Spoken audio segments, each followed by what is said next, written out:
सानजौफुनि गोजोन हामलायनायखौ जासिहरनायजों लोगोसे बैसागु बोथोरनि दिनै जोंनि जयपुर गामियाव बाथौ दुमनाय हाबाफारि लादों। लोगोफोर बेयावनो एसे भिडिअ खालामनो होनना फैलायबाय। बिदिब्ला लोगोफोरा भिडिअखौ फार्स्टनिफ्राय जोबजासे नायलांलादो। दिनैनि ब्लगाव मा मा देखायलांनो हायो फारसेनिफ्राय फारि फारि देखायलांनोसै।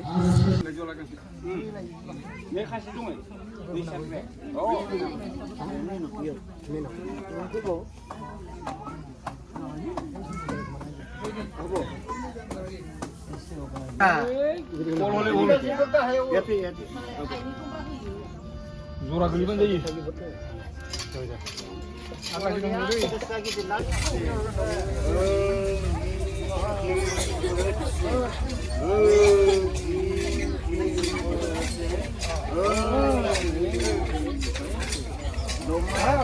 बोराइ बाथौ नुवाथारिया मंगलबार गोथार सान अजय बसुमतारिया राजो साइखि साइखा लानानै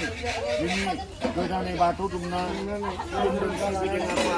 दहाय अराय सम नों आफानिनि अननायावनो बिसोरनि बारि बागानाव थाइजौ खान्थाल जाथो,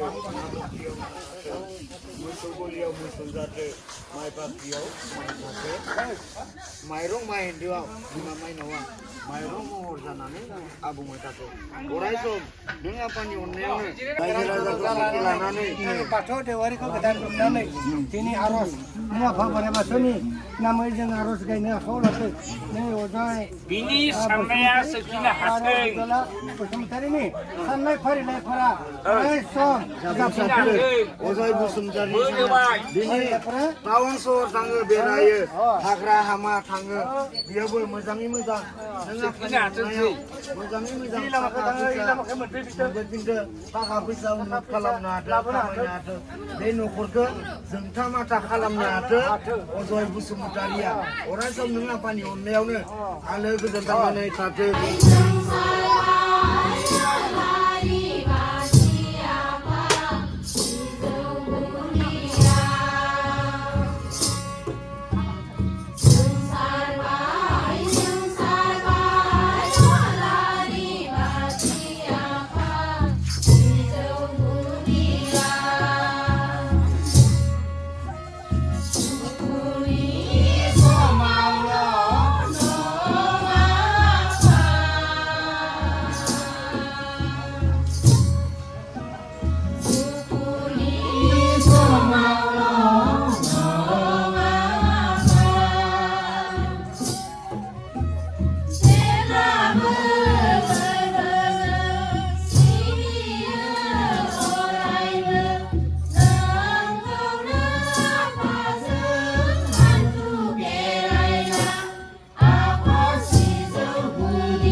थानसालियाव नोंनिनो आंगो फिसाफोर लोगोसे लाफानानै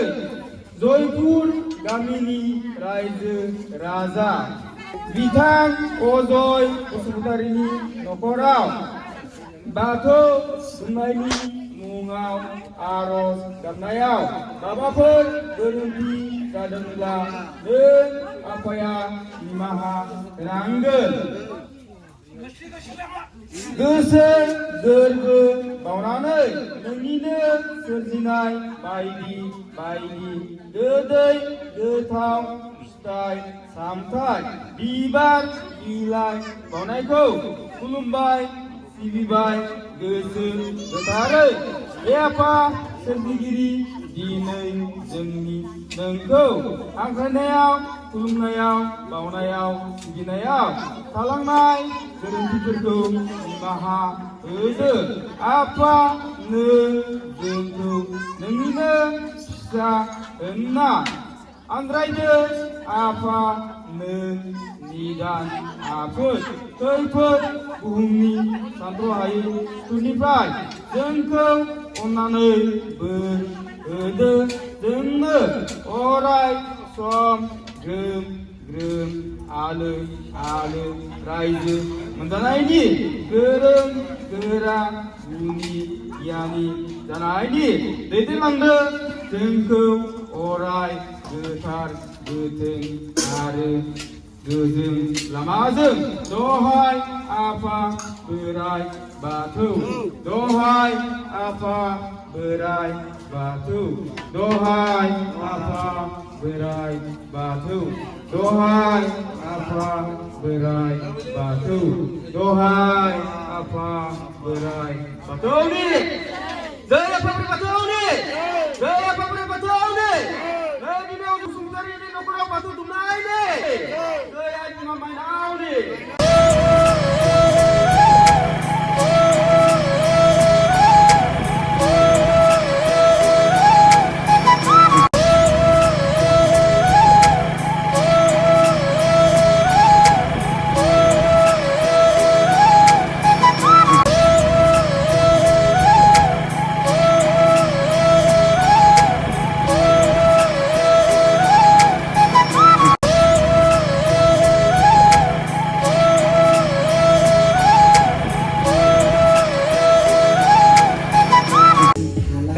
आरज गाबनाय हाबाफारिखौ फोजोबखांनानै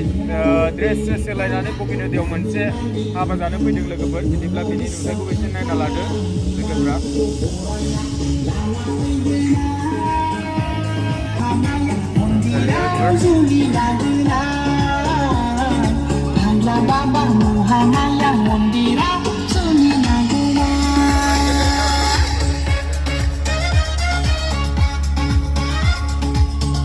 दा जोङो जि जायगायाव हाबा जादों बे जायगायाव मोनफैबाय आरोना नै लोगोफोर जों हाबबोबाय गेटनि सिङाव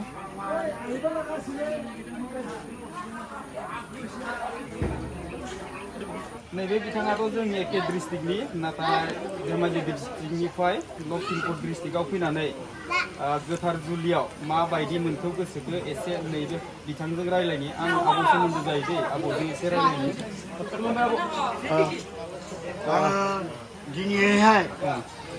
धेमाजि डिस्ट्रिक्टनिफ्राय फैना लखिमपुर जिल्लायाव गोथार जुलियाव फैना इमाने मोजां मोनदों इमाने खुसि आरो इमाने मोजां माने बेदरफोरानो जाख'हायाखै मैया जाख'नायखौबो जों दिनै जाबाय गोदानखौबो जाबाय खैना गोदानाबो बिराद हेन्डसाम मतलब डिफेन्सआव ओरै गुलि थेव थेव गावो जुदि जों बायदिया गाज्रि सभाब देखायोबा खैना गोदाना जोंखौ गावगोन बेनि खोथायावबो आंनो गिनाय थाखाबाय हिसाबै बुंबाय दिनै जों धेमाजिनिफ्राय फैनानै लखिमपुराव हाबा जाहैबाय इमाने बाल इमाने दुनिया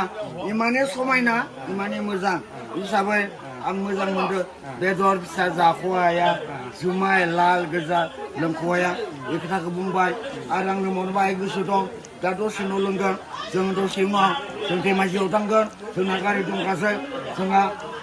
बिमा बायदि फैखादो बिहामजो दं फिसाला दं गुथे दं जों धेमाजि थांगोन जुदि थांनो हायाबा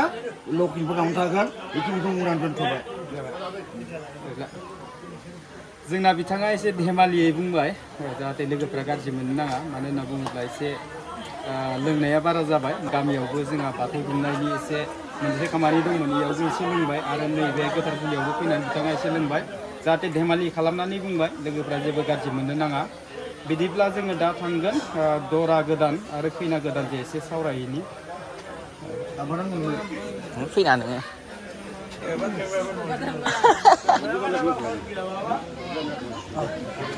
जोङो दिनै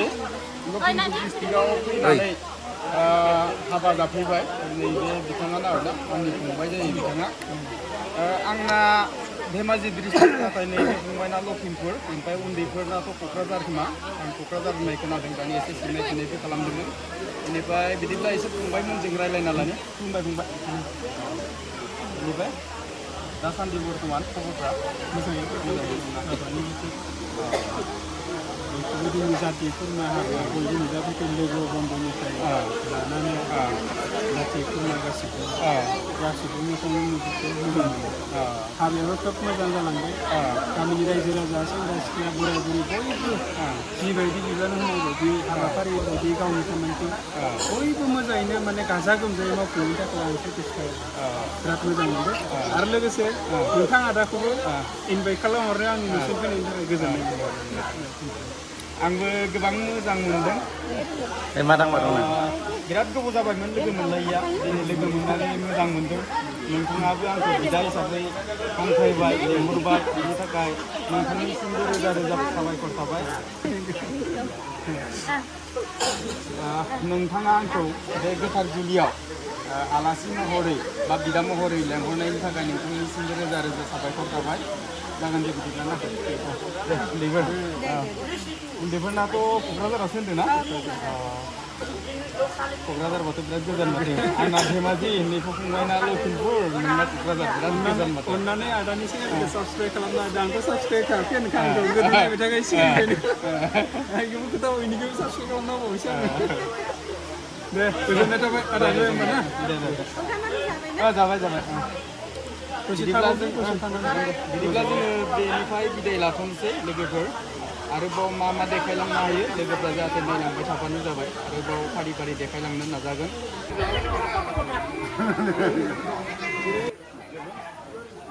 बाबु मोनाव बबे गामिनिबा बे गामियाथ' टुटुवा नङा खोमा ना टुटुवायानो ना टुटुवायानो ना होमबा गामिनिनो ना ओमफ्राय हाबा जानो फैदों ना मा जाखो ओंखाम जाखांबाय ओमफ्राय फंबायना नामा दे जागोन दे ना बिदिब्ला बेनिफ्रायनो ओरैजायबो फंबायमोना भाइटि बर' ने बर'आनो बबे गामिनिफ्राय इनिनिखा ना गामिनिखा ना नोंथांमोनाथ' गोबां खस्थ' मोनबाय खोमा ना सानबेसे जाखो दिनै गोथार जुलिनि मुङाव थाफैनाया सानथाम सानब्रै जाबाय ना मेगन मोदैबोथ' जादों खोमा बेनिफ्राय जेबो बेबायदि खामानि बायदिसिना गोलैयाखै नोंसिना बिबान गोलैयाखै ओंखाम राननायमोन ना दा एसे मानसिया गेसें जाबाय हिसाबै जिरायनो टाइम मोनदों आरो ना दे जागोन दे गोजोननाय थाबाय बिदिब्ला ना बेनिफ्राय नै ओरैजाय फंबायमोना बेनिफ्राय नै ओरैजाय आदैया आब'आ बबे गामिनिफ्रायबा सरायमुरि ना लखिमपुर गोलैयोना दानिसो फैखादों ना मा जाखो आङो दंफैगासिनो दंफैखायो न'निनो जाखायो खोमा ना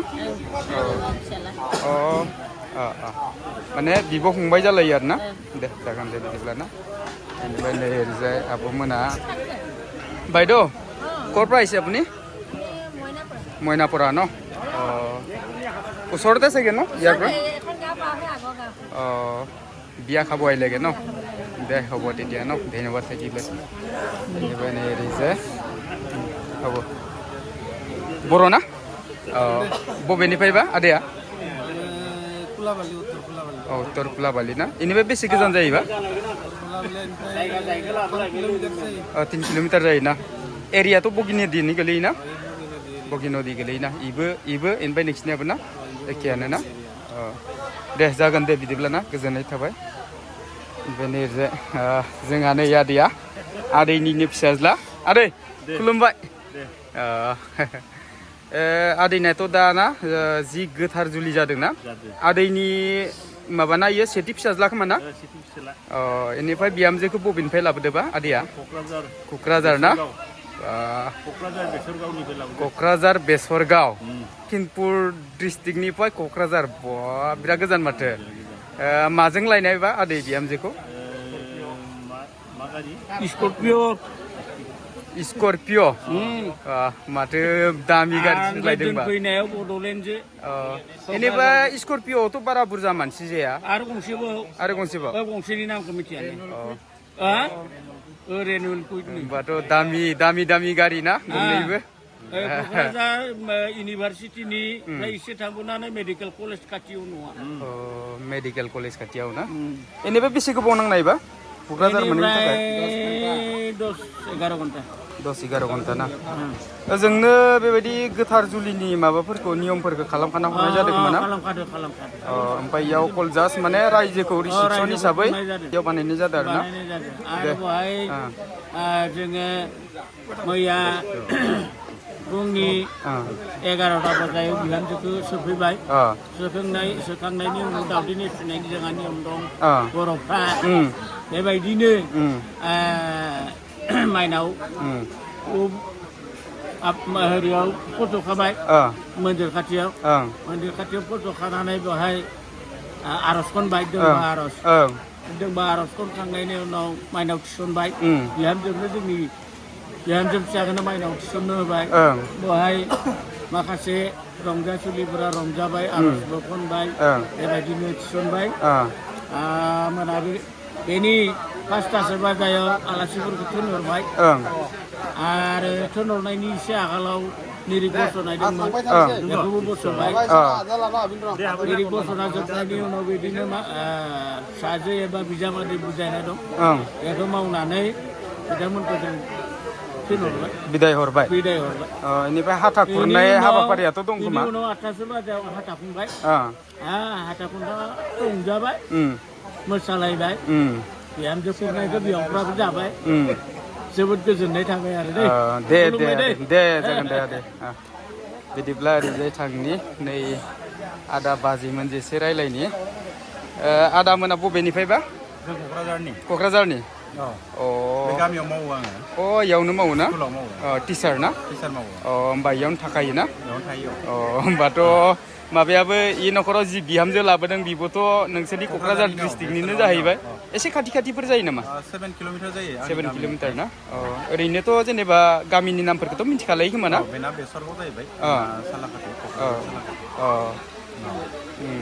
मोजां मोनदों दे जागोन दे बाजै बोरै खबरा मोजाङानो ना बाजैयाबो जोंनिखा ना क'क्राझार साइडनिखा दे जागोन दे बिदिब्ला ना बेनिफ्राय नै ओरैजाय दादा बर' ने जों जाबाय टंलानि टंला बे हाबायाव थारमाने जोंनि बियादैनि बिदा जायो बिथाङा जों दा आमायानो जागोन आरो दरा खैनाखौ टंलानि आरो टंलानि ना टंलानि बे हाबायाव फैनाय जाबाय आरो दे न'खरनि जानानै धन्यबाद दङ दे जागोन दे बेनिफ्राय मोनसे खोथा दिनै माने मन्दपआ एसे खालि अब्लाबो आं नोंथांमोननो देखायगोन माबायदि साजायो एसे नायना लाबानो जाबाय गथ'फ्रा नै ओरैजाय जोंना बाथौआरिफ्राथ' मिन्थिखागोनानो बेबायदि साजायो आरोना जोंना नै बेयाव आङो नै ओरैनिफ्राय देखायलांगोन दे बेयो जाहैबाय नुवाथारि नै बे नुवाथारिखौ बिदि माबाजों कालारजों साजायनाय जायो बेनिफ्राय नै गेजेराव जाहैबाय बाथौ नै बाथौखौ बेबायदि गोमोजों साजायनाय जायो आरोना लोगोफोर नायना लाबानो जाबाय जोंना बाथौआरिफ्राथ' मिथिखागोनानो बेनिफ्राय नैयाव जाहैबाय माइनाव नै बे जाहैबाय माइनावखौ बेबायदि गुफुर माबाजों होनाय जायो आरोना गुफुरजों साजायनाय जायो बेनिफ्राय मोनसे खोथा लोगोफोर नायना लाबानो जाबाय नै साथि सावदों बेयावबो साथि सावदों बेनिफ्राय बाथौआ ओरैजाय नै ओरै माबाया थाबाय दै सिङाव नै बाथौआ ओरैजाय थाबाय बाथौनि सिगाङावसो होनाय जायो नालाय बाथौआ ओरैजाय उनखि थाबाय आरोना लोगोफोर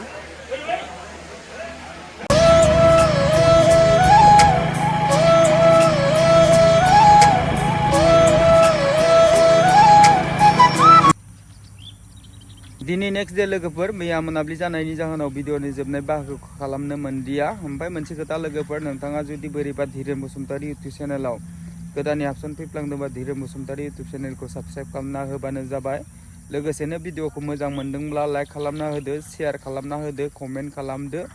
होमबा लोगोफोर दिनैनि ब्लग भिडिअखौ बेखिनियावनो दोनथ'नोसै जोबथारनायाव खनसे गासिबनिसिमबो थेंक इउ गोजोन्थों एसेनोसै